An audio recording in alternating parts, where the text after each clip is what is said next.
Hello बच्चों, let's see the question. The question says, in an election, the number of candidates is one greater than the persons to be elected. If a voter can vote in 254 ways, then the number of candidate is option first 7, option second 10, option third 8 or is it option fourth 6? According to the question, सबसे पहले हमें पता होना चाहिए that ये जो question है ये किस topic से लिया गया है. So the key concept used in this question is permutation and combination. Permutation and combination का ये question दिया गया है हमें and specifically combination. ठीक है, combination का हमारे पास क्या है formula? It is NCR equals to n factorial upon r factorial into n minus r factorial. इस तरीके से हम फाइंड आउट करते हैं. Now see, according to the given question दिया गया है that the number of candidate is one more than the number of person to be selected. तो सबसे पहले मैं क्या करूंगी? let कर दूंगी number of candidates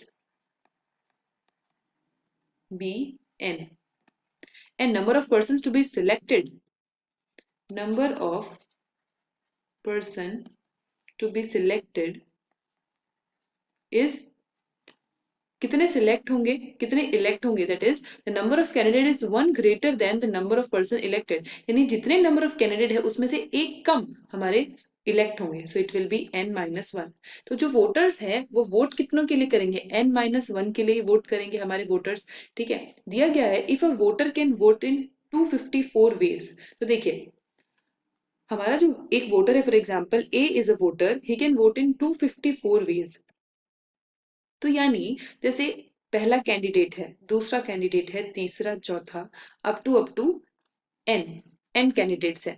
जो ये वोटर है वो पहले कैंडिडेट को वोट कर सकता है, वो दूसरे को भी वोट कर सकता है, तीसरे के लिए भी, फोर्थ, अप टू n-1 तक का वोट करेगा. बिकॉज n को तो कर नहीं सकता क्योंकि दिया क्या है that number of persons elected will be n-1. ठीक है, तो n-1 तक को वो वोट करेगा. अगर इसका मुझे कॉम्बिनेशन बनाना हो तो पहले के लिए मेरा क्या कॉम्बिनेशन होगा? So the combination used for the first will be equal to NC1.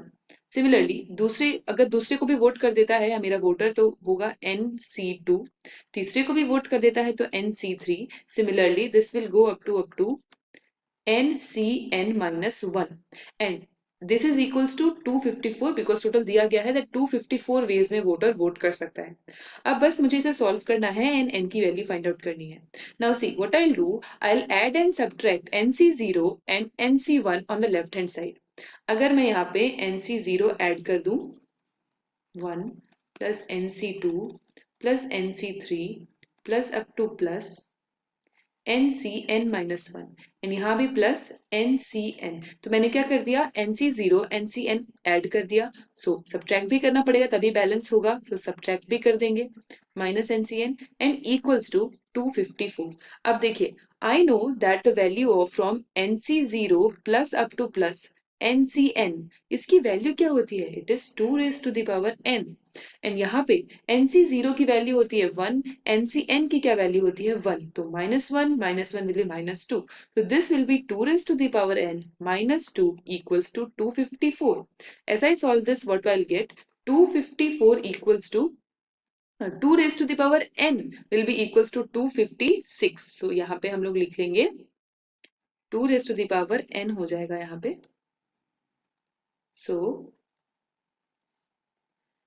2 raised to the power n equals to 256 and 256 is nothing else but 2 raised to the power 8. Now we know that if the base is same then we can equate the power. So power hai n and it will be equals to 8. So hence I can say that the number of candidates n is equals to 8. If I look into the option, तो जो मेरा option third है that will be the correct answer, that the number of candidate is 8. So इस तरीके से हम एक question solve करेंगे. I hope you understood it well. Best of luck.